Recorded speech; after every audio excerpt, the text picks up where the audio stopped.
Sveiki visiem! Tātad mani sauc Toms, un šī būs tāda jauna, kā lai saka, ne rubrika, bet, tāda sērija ar remontiem, kā izdarīt ko, ja tās ir pamācības. Tātad es parādīšu daudz un dažādas laika gaitā pamācības uz diezgan vienkāršām lietām. Un jā, šis kanāls būs balstīts tieši uz remontiem. Ja kādam interesē, tad droši varat abonēt, uzspiest īkšķīt, lai zinātu, vai vispār kaut kas tāds ir nepieciešams, jo, vismaz, cik es skatos Latvijas kanālus remontu, tad nav sanācis redzēt tieši tādas vienkāršas lietas, ko dara ikdienā arī servisi, un kuras ir iespējams izdarīt mājās. Pat mājas apstākļos ir nepieciešamas vienkāršas lietas, darbarīki. Un jā, tātad šodien es jums parādīšu, kā nomainīt diferenciāli eļļu. Tas nozīmē, ka šī automašīna ir ar pilnpiedziņu. Visi 4 riteņi ir velkošie. Un tad, kad es nomainīšu diferenciāļu eļļu, tad es jums parādīšu arī, kā ir ar karbu, kur nolaist karba eļļu un visu ap to uzpildīt. Tātad kāpsim lejā. Jā, ko es vēlējos piebilst? Labāk, protams, pacēlājs, ja jūs vēlaties šādus remontus taisīt. Bet, ne visiem cilvēkiem ir pacēlājs, un tad bedra ir tas vienkāršākais risinājums. Tātad, jā, ir mašīnas apakša, iet kardāns, šeit viņš ir augšā, viņš iet uz kārbu, ātrumkārbu, un viņš atnāk līdz diferenciālam, kas ir šī te detaļa. Pamēģināt gaismu. Tātad, kā mēs varam zināt, ka tas ir diferenciāls? Viena puses, kas iet uz riteni, un otrā pusē. Tad darbs ir pavisam vienkāršs. Tas aizņems, varbūt nezinātājiem tas var aizņemt, 15 minūtes. Zinātājiem tas var aizņemt apmēram 5. Kas jums ir nepieciešams? Jums ir nepieciešams noteikti atslēgu komplekts.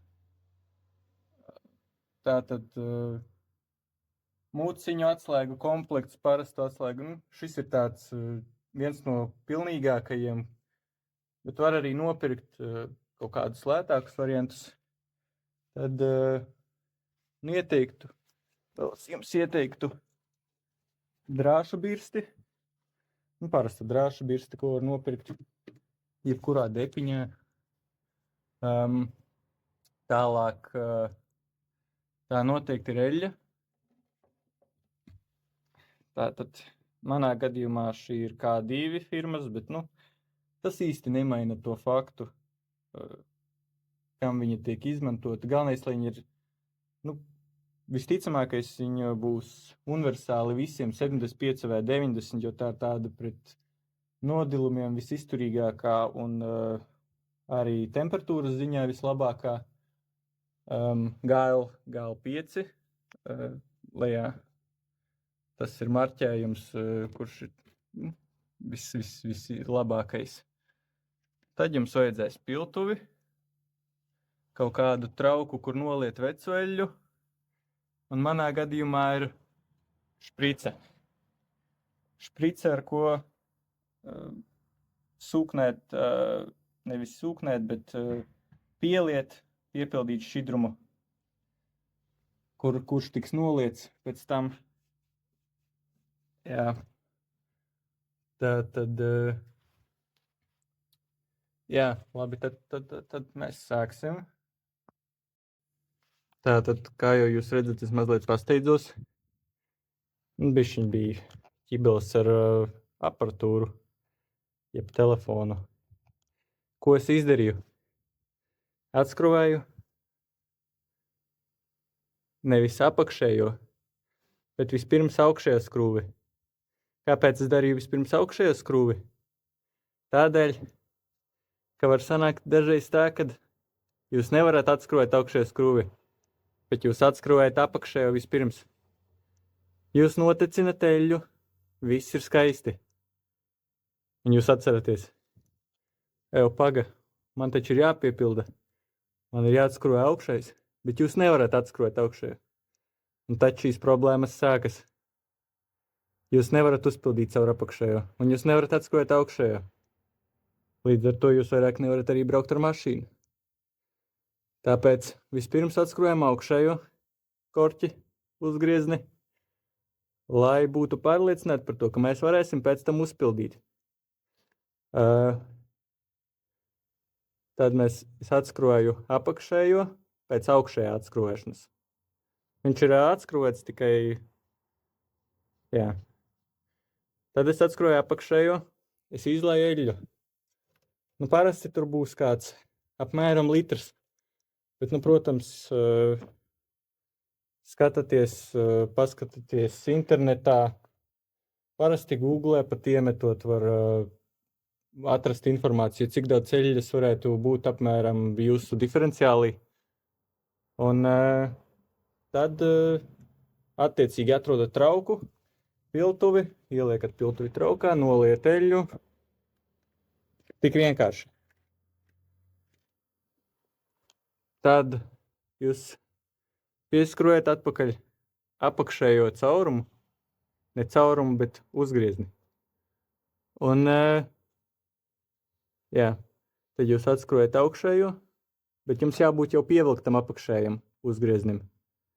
Jo nākamais, ko jūs darīsiet, būs liesat eļļu.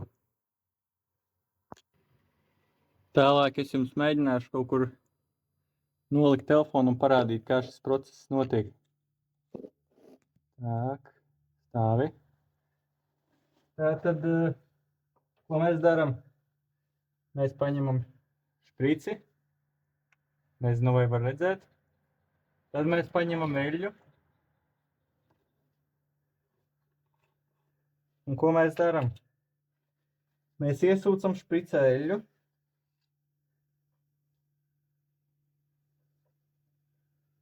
Pavisam vienkārši.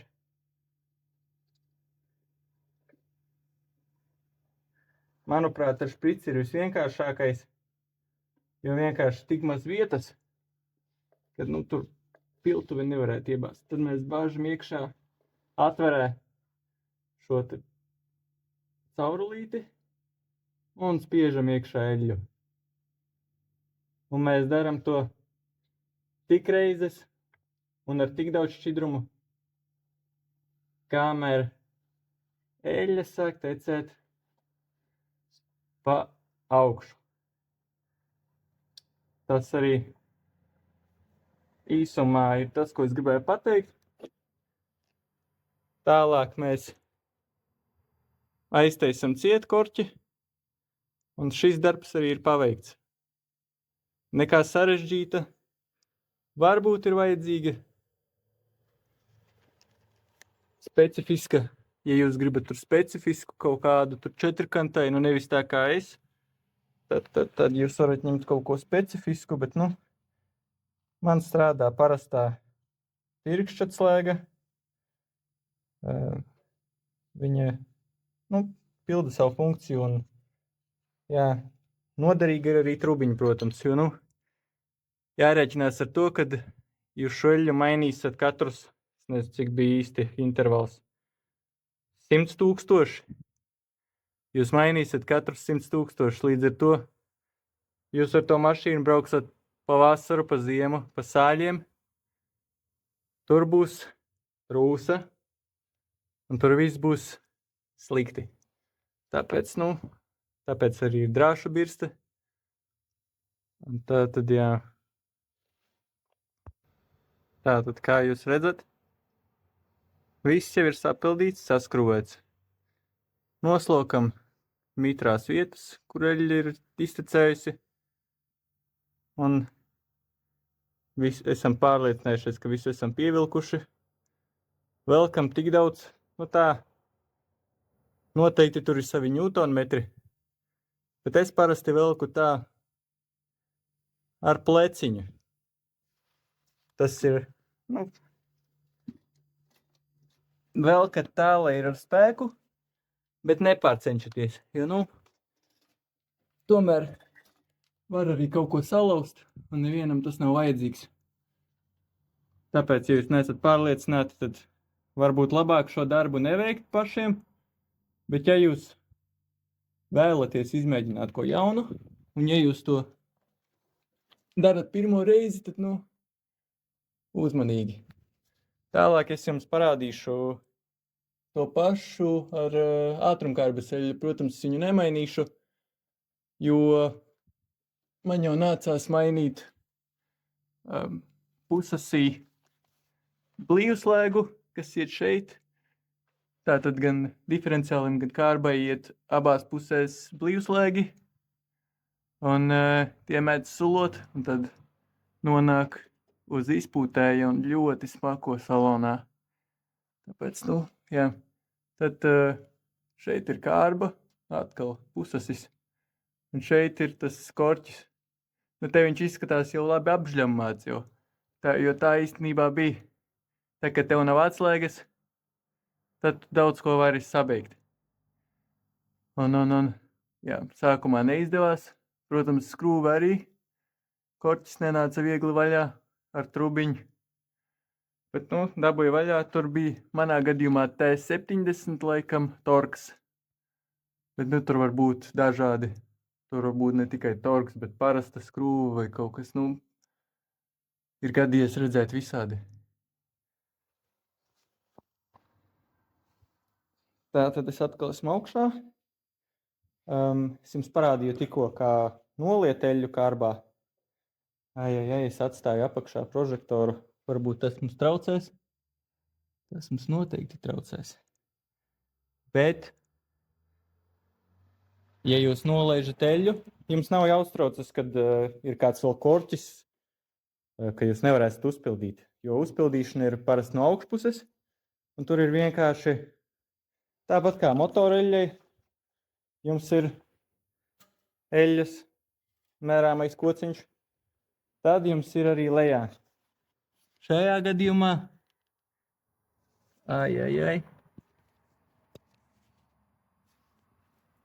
Re, kur var redzēt, tas zaļais arī ir eļļas mērāmais kociņš. Kā jau saku, dažādām mašīnām dažādās vietās. Un jābūt uzmanīgiem vienmēr. Ieteiktu valkāt cimdus, darot šos darbus, gumijas. Adītos arī var, bet, ja jums tiek virsū eļļa, tad saprotiet, kad jums tāpat rokas paliks mitras. Ja jums ir bailes, kad eļļa var nokļūt acīs, tad ieteicamas ir brilles caurspīdīgas kādas.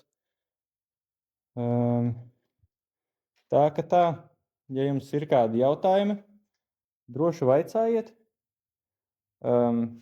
Atbildēšu uz visiem jautājumiem.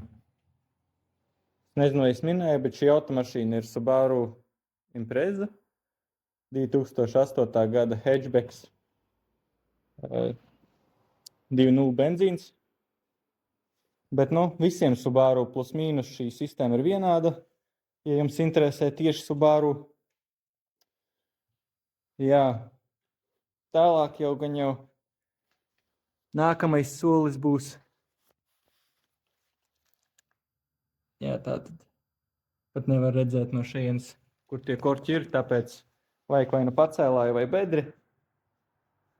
Tas būtu vislabākais. Un, Jā. Tātad, jā, ja jums ir kādi jautājumi, droši jautājiet. Atbildēšu uz visiem. Ja arī ir par citas markas mašīnām, atbildēšu. Protams, es jau neesmu izzinis un neesmu arī baigais mehāniķis, bet, nu, šādas vienkāršas lietas var izdarīt jebkurš. Un tas izmaksā, varbūt pirmoreiz tas izmaksās vairāk nekā servisā, jo jums ir jānopērk tomēr kaut kādi pamata līdzekļi, pamata aprīkojums, lai jūs varētu darīt šos darbus.